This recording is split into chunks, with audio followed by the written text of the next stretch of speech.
So Michelle, could you tell us what it was like this past year when you first got the news that you had cancer? Yeah, when I first got the news, I thought I was going through the change of life, and they said I had a cyst on my ovary. They couldn't see my other ovary, and I had uterine cancer. And then from that, it was kind of a blessing in disguise, because then they found out from that I had blood clots in my lungs, Wow. and then also I had tumors on the inside cavity, and whatever. So when you first got that report, you first got those test results back and you knew what was happening, how did it feel at the very, very first? I don't think I felt much. I just, I couldn't wrap my brain around it. I feel fine, and It's like, but when they said that they couldn't do the operation right away, that I had to have chemo, that's when I lost it. Okay. Because my mom had passed away. It'll be 6 years, coming March, that my mom and my stepdad passed away. And my mom passed away of, cirrhosis, and also colon cancer.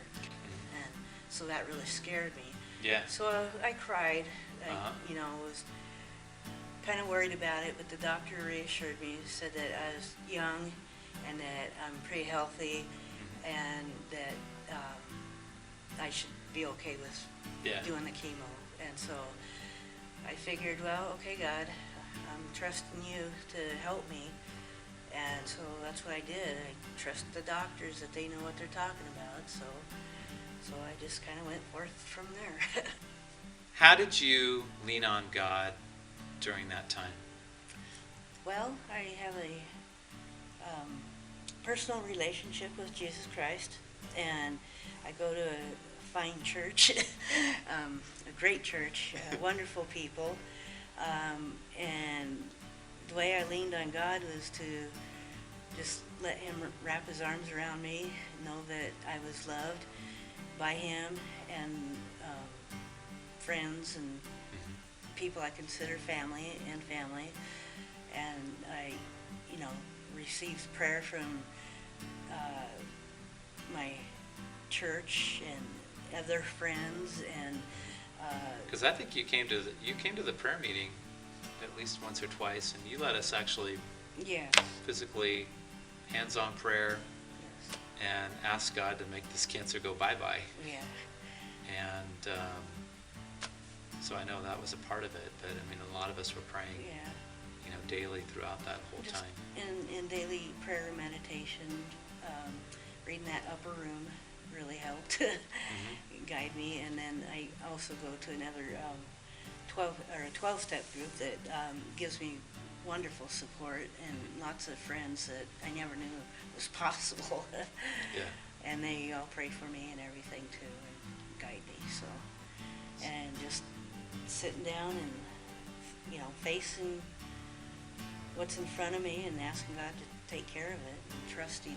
It comes What was all down to amazing trust. to me is that during that whole time, throughout the chemo treatments, we were doing the remodel here at the church location, and you were here a lot, working on this and working on that, and you just kept busy, and you kept moving, and you kept serving. What happened once you started jumping into the treatments, and what changed for you after that moment? What did you see God doing? Well, actually, the first thing is I really didn't worry about it, like a lot of people, the big C word. It just, I guess it wasn't getting through, or I didn't want to go there and dwell on it, because why dwell on it? It does no good to do that. If anything, it just makes you feel sicker, and I don't know, you just get down. And, well, I started the chemo. I was on a every 3-week dose, and I was fine. I lost my hair at 10 days after. After that, they put me on a different chemo, which was a weekly thing, so that was fine. I really didn't get real scared about it. Okay. I just didn't worry about it. I just didn't think about it, because I knew God was in control.